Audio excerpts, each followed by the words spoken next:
Hi friends, welcome back to our channel Eesha Foods. నేను మీ బాగి. ఈరోజు చిన్నపిల్లలు చాలా ఇష్టంగా ఇష్టపడే బిస్కెట్స్, అవే రాగిపిండి బిస్కెట్స్ ఎలా తయారు చేయాలో వీడియో మొత్తం వాచ్ చేసేయండి.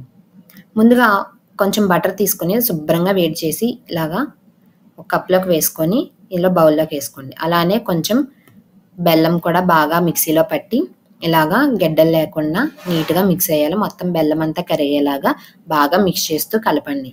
చూస్తున్నారు కదా, ఇక్కడ ఉండలు ఏమీ లేకుండా బాగా కలపండి. తర్వాత ఒక జల్లెడ తీసుకొని అందులోకి ఒక కప్పు రాగి పిండి వేసుకోండి. అలానే మనం ఏదైతే కప్ తీసుకున్నామో ఆ కప్తోనే గోధుమ పిండి తీసుకోండి. అలానే కొంచెం కోకో పౌడర్ వేసుకోండి. అలానే కొంచెం బేకింగ్ పౌడర్.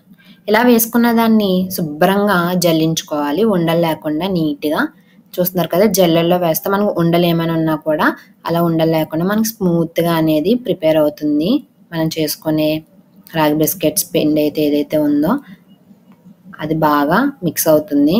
ఇలా చూస్తున్నారు కదా, ఇవన్నీ వేసుకుని ఇలా జల్లించుకోండి వీడియోలో చూపిస్తున్నట్టుగా.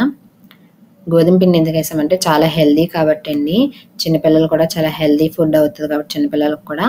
సో ఇలా చేస్తున్నాము.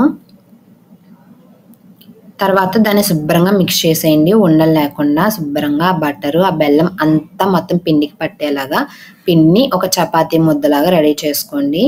ఇలా మొత్తం కలిపేయండి. కొంచెం కొంచెంగా అడ్జస్ట్ చేసుకుంటూ బెల్లం నెయ్యి వేసుకొని బాగా అడ్జస్ట్ చేస్తూ కలపండి. మరీ ఎక్కువ నెయ్యి వేయకండి. నెయ్యి వేస్తే అది మనం చేసేసి పక్కన పెట్టుకున్నప్పుడు కరిగిపోద్ది. సో ఇలాగా చపాతీ ముద్దలాగా ఉండలు లేకుండా నీట్గా స్మూత్గా ప్రిపేర్ చేసుకొని పక్కన పెట్టేయండి ఒక 5 నిమిషాలు. ఇలాంటివి హెల్దీ ఐటమ్స్ చాలా మీ ముందే తీసుకురావాలనుకుంటున్నాము. సో ఛానల్ని సబ్స్క్రైబ్ చేయడం మాత్రం మర్చిపోకండి. ఇలాంటి వీడియోస్ చాలా పోస్ట్ చేస్తాం ఇంకా. సో ఇలా పిండిని కలిపేసి కాసేపు పక్కన పెట్టేయండి. తర్వాత మనం చపాతీ ముద్దలు ఏవైతే రెడీ చేసుకున్న ఉండలు ఎలా చేసుకుంటాం సేమ్ అలానే ఉండలు చేసుకుని ఇలా బిస్కెట్ టైప్లోని ఇలా ఒత్తుకుంటే సరిపోద్ది. తర్వాత దానిపైన ఒక జీడిపప్పు పెడితే చాలా టేస్టీగా ఉంటుంది, చూడడానికి చాలా బాగుంటుంది కూడా అందంగా. తర్వాత ఇలానే అన్నీ అలా చేసుకొని ఒక ప్లేట్ తీసుకొని ఆ ప్లేట్కి నెయ్యి రాసుకోండి బిస్కెట్స్ పెట్టడానికి. ఎందుకంటే మనం బేక్ చేసినప్పుడు ఆ బిస్కెట్స్ అనేవి అంటకుండా మనం తీసినప్పుడు వెంటనే వచ్చేస్తాయి. సో ఇలా అన్నీ ముందు ప్రిపేర్ చేసి పెట్టుకున్నాను. ఇలా చేసుకొని ప్లేట్లోకి నీట్గా సర్దుకోండి. బిస్కెట్స్ అనేవి చాలా స్మూత్గా ఉండాలండి, లేకపోతే బేక్ చేసినప్పుడు బ్రేక్ అయిపోయే అవకాశం ఉంటుంది కాబట్టి. సో ఇలా చేసుకొని అన్నిటికీ పైన జీడిపప్పు బద్ద పెట్టుకుంటే చాలా బాగుంటుందండి చూడడానికి కూడా.